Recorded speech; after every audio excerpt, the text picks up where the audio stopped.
حضرت عمر کے زمانے میں نا ایک نوجوان تھا، نیک تھا، مسجد جایا کرتا تھا رات کو۔ تو مسجد جا رہا تھا تو رستے میں ایک عورت نے دعوت گناہ دی، ابن عساکر نے اس کو لکھا ہے۔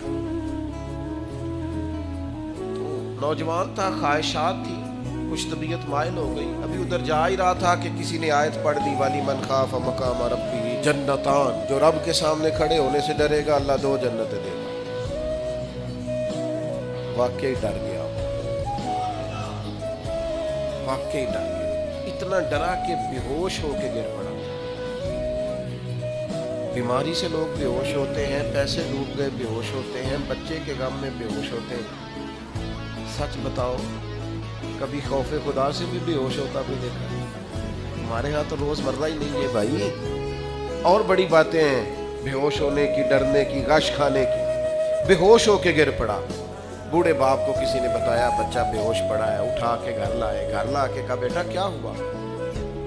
نوجوان ہے، چڑھتی جوانی ہے، پر پاکیزہ بڑی ہے۔ کہنے لگا ابا جی گناہ کی طرف چلا گیا تھا، پر میں نے آیت سن لی جو اللہ کے سامنے کھڑے ہونے سے ڈرے گا رب 2 جنتیں دے گا۔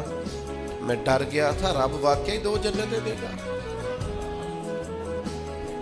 باپ رو پڑے، ابا جی کی آنکھوں میں آنسو آئے، کا پتر اللہ بڑا مہربان ہے، اس کے وعدے سچے ہیں، واقعی 2 جنتیں دے گا۔ اس نے پھر ایک چیخ ماری اور اس طرح کی ماری کہ اس کی روح ہی پرواز کر گئی، روح ہی پرواز کر گئی۔ کشتگان خنجر تسلیم را، عشق کی خنجر سے قتل ہو گئے لوگ۔ صبح حضرت عمر کو پتہ چلا کہ انہوں نے تو رات جنازہ بھی پڑھ دیا، تدفین بھی کر دی۔ جناب عمر فرمانے لگے اتنا نیک نوجوان خوف خدا سے دنیا سے چلا گیا، مجھے کیوں نہیں بلایا، میں جنازہ پڑھتا۔ فاروق اعظم فرما رہے ہیں میرا شوق تھا میں اس کا جنازہ پڑھتا۔ کہا حضور آپ کو تکلیف نہیں دی؟ فرمایا بتاؤ قبر کہاں ہے؟ تے کامل پیر انہاں دے باہو قبر جنہ دی جیوے۔ حضرت فاروق اعظم قبر پہ تشریف لے گئے اور کھڑے ہو کے فرمانے لگے نوجوان مجھے امید ہے میرے رب نے تجھے 2 جنتیں دی ہوں گی۔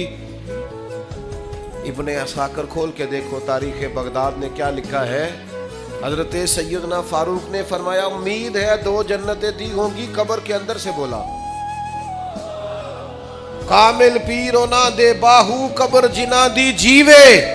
قبر کے اندر سے بولا، کہنے لگا حضور امید والی بات نہیں، رب کے وعدے سچے ہیں، اس نے واقعی مجھے 2 جنتیں عطا فرمائی، 2 جنتیں دی ہیں میں نے اپنے